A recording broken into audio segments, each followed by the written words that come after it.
करण्याचा पवार साहेब म्हणजे आम्ही मारलं नितीनला, नितीननी मार खाल्ला, 5-5 मारायला होते, खुणवणाराही आहे, कोणी खुणवलं हेही व्हिडिओमध्ये दिसतंय. 5 जण मारतायत, 1 जणाला ताब्यात घेत आहे. आम्हाला सांगितलं त्याला सोडून देऊ आपण, म्हणून मी शांतपणाने निघून गेलो. मी येऊन घरी निघून गेलो आणि नंतर कालांतराने सांगितलं की त्याला अरेस्ट केलं आणि म्हणून मी रात्री आलो.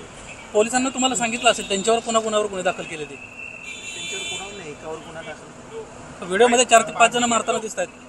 सर ठीक आहे, आता काय सत्तेपुढे शहाणपणा नाही असं म्हणायचं, चुप बसायचं, काय करायचं, लढतोय आम्ही. ते काय सामान्य कार्यकर्ते राहणं माझं पहिल्यापासूनचं काम आहे. कशावर? कार्यकर्त्यांमध्ये संताप आहे, मोठ्या संख्येने त्या ठिकाणी आता कार्यकर्ते जमणार आहेत विधानसभेत. ते ठीक आहे, कार्यकर्त्यांकडून जे काल झालं एवढं स्पष्टपणाने 5 माणसं आतमध्ये घुसतात, त्याला मारतानाची व्हिडिओ आहेत, घुसतानाचे व्हिडिओ आहेत.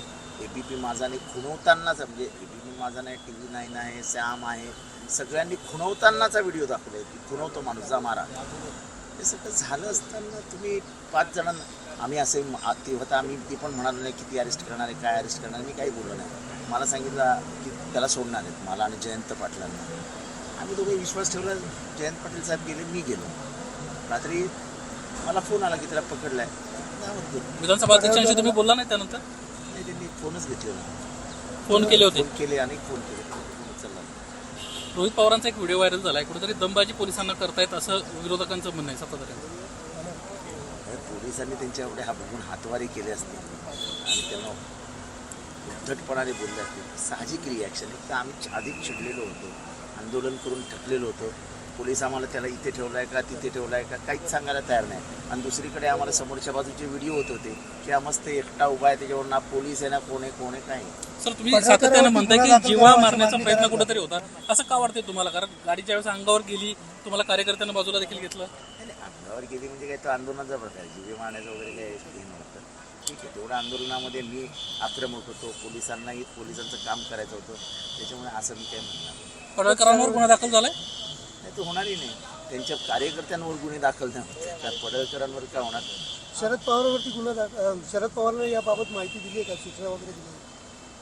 एवढं काय मोठं नाही आहे की मी शरद पवारांकडे जाऊन त्यांना माहिती नाही, काही गरज नाही. सर तुम्ही सातत्याने एका अधिकाऱ्याचा देखील उल्लेख करत होता, VIP ट्रीटमेंट देण्यासंदर्भात नेमकं काय झालं होतं? ते जेव्हा तिथे एक तर त्यांना आतमध्ये बसवलं नव्हतं, विधानभवनाच्या इथे नितीनला आतमध्ये खोलीत बंद करून ठेवलं. ते मोकळे फिरत होते. मोकळे फिरत असताना एक इन्स्पेक्टर पोलीस त्या लोकांना मस्त तंबाखू मळून देत बसले. काय बोलायचं, तुमच्याकडे व्हिडिओ आहेत, मी व्हिडिओ देतो. मस्त तंबाखू मळून त्यांना हातावर असं करून त्यांना खायला देतो. राज्यपालांकडे निघाला आहात तुम्ही? आता जातो, बघतो काय.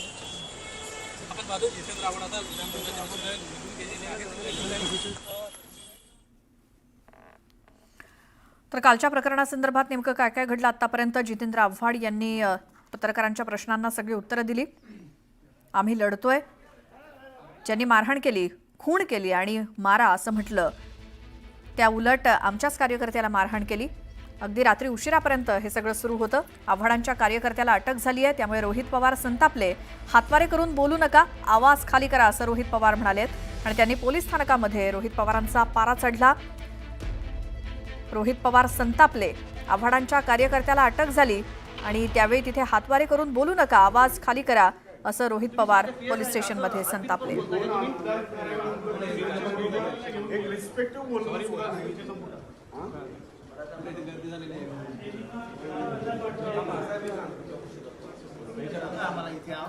आमचे प्रतिनिधी वीरेंद्र उत्पात आपल्यासोबत आहेत. वीरेंद्र, काय घडलं पोलीस स्टेशनमध्ये? काल विधान भवन मध्ये जो काही राडा झाला त्याच्यानंतरनं आमदार जितेंद्र आव्हाड हे त्या पोलीस स्टेशन पाशी गेले होते. त्यांनी आंदोलन केलं होतं. मात्र रोहित पवार आमदार तिथं आले होते आणि त्यांची आणि पोलीस अधिकाऱ्यांची बाचाबाची झाली. रोहित पवारांनी जे पोलिसाला दटावलं आणि त्यांच्यात जी काही चर्चा झाली, एकंदरीत वातावरण गडद झालेलं आहे आणि आरोप प्रत्यारोप चालू आहे. त्यामध्ये हा रोहित पवारांचा व्हिडिओ आता सध्या व्हायरल झालेला आहे. बिलकुल वीरेंद्र, धन्यवाद या माहितीसाठी. पोलीस स्टेशनमधली कालची ही दृश्य आहेत. पोलीस ठाण्यामध्ये रोहित पवार यांचा पारा चढला आणि पोलीस अधिकाऱ्यांसोबत बोलताना त्यांनी आवाज खाली करा असं म्हटलं. जितेंद्र आव्हाड यांच्या कार्यकर्त्याला अटक झाल्यानंतर पोलीस स्टेशनमध्ये पोहोचलेले रोहित पवार हे आक्रमक झाले. हातवारे करून बोलू नका, आवाज खाली करा असं रोहित पवार पोलीस अधिकाऱ्यांना म्हणाले. आणखी एक मोठी बातमी, विधान भवनामध्ये आव्हाड आणि पडळकर समर्थकांमध्ये राडा झाला. आता या राड्यावरती राष्ट्रवादी शरद पवार पक्षाचे प्रवक्ते महेश तपासे यांनी गंभीर आरोप केलाय. कथित हनी ट्रॅप प्रकरणामध्ये जनतेचं लक्ष विचलित करण्यासाठीच विधान भवनामध्ये भाजप कार्यकर्त्यांकडून राडा केल्याचा आरोप त्यांनी केला.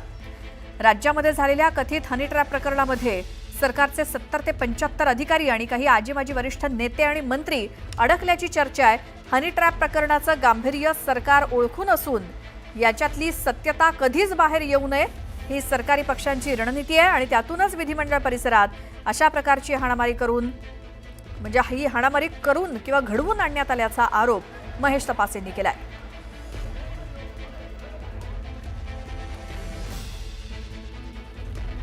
महेश तपासे यांनी केलेला हा गंभीर आरोप. विधान भवनामध्ये जितेंद्र आव्हाड आणि गोपीचंद पडळकर समर्थकांमध्ये जो काही राडा झाला या राड्यावरती राष्ट्रवादी शरद पवार पक्षाचे प्रवक्ते महेश तपासेंनी गंभीर आरोप केला. ते म्हणतात कथित हनी ट्रॅप प्रकरणातलं जनतेचं लक्ष विचलित करण्यासाठी विधान भवनामध्ये भाजप कार्यकर्त्यांकडनं राडा केल्याचा आरोप त्यांनी केला. राज्यात झालेल्या कथित हनी ट्रॅप प्रकरणामध्ये सरकारचे 70 ते 75 अधिकारी, काही आजीमाजी वरिष्ठ नेते आणि मंत्री अडकले असल्याची चर्चा आहे आणि हनी ट्रॅप प्रकरणाचं गांभीर्य सरकार ओळखू नये आणि याच्यातली सत्यता कधीच बाहेर येऊ नये म्हणून लोकांचं लक्ष विचलित करण्यासाठी सरकारी पक्षांची ही रणनीती आहे आणि म्हणूनच विधिमंडळ परिसरामध्ये अशा प्रकारची हाणामारी घडवून आणण्यात आली असा आरोप शरद पवार पक्षाचे प्रवक्ते महेश तपासे यांनी केलाय.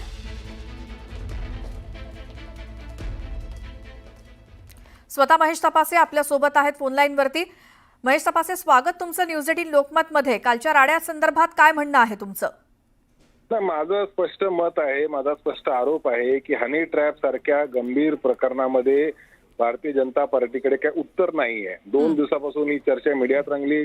काल विधिमंडळामध्ये देखील काही विरोधी पक्षाच्या आमदारांनी हा मुद्दा उपस्थित केला आणि त्याच्यावर सोयीस्कर मार्ग काढण्यासाठी भारतीय जनता पार्टीच्या काही कार्यकर्त्यांकडनं अशा प्रकारचा राडा करण्यात आला. महाराष्ट्राला कधीच कळू नये की नेमकं हनी ट्रॅपमध्ये काय झालं, कोण अडकले, 70-75 अधिकारी कोण आहेत, आजी माजी मंत्री कोण आहेत आणि नेमका ह्याचा सूत्रधार कोण आहे हे महाराष्ट्राला कळू नये म्हणून त्याच्यातनं एक मार्ग काढण्यासाठी, लोकांचं लक्ष विचलित करण्यासाठी हे प्रकरण कालचं विधिमंडळात झालं. यांनी महाराष्ट्राची गौरवशाली संसदीय परंपरेला डाग लावण्याचं काम भारतीय जनता पार्टीच्या कार्यकर्त्यांनी केलंय. बरं महेशजी, धन्यवाद तुमची प्रतिक्रिया दिली त्याबद्दल.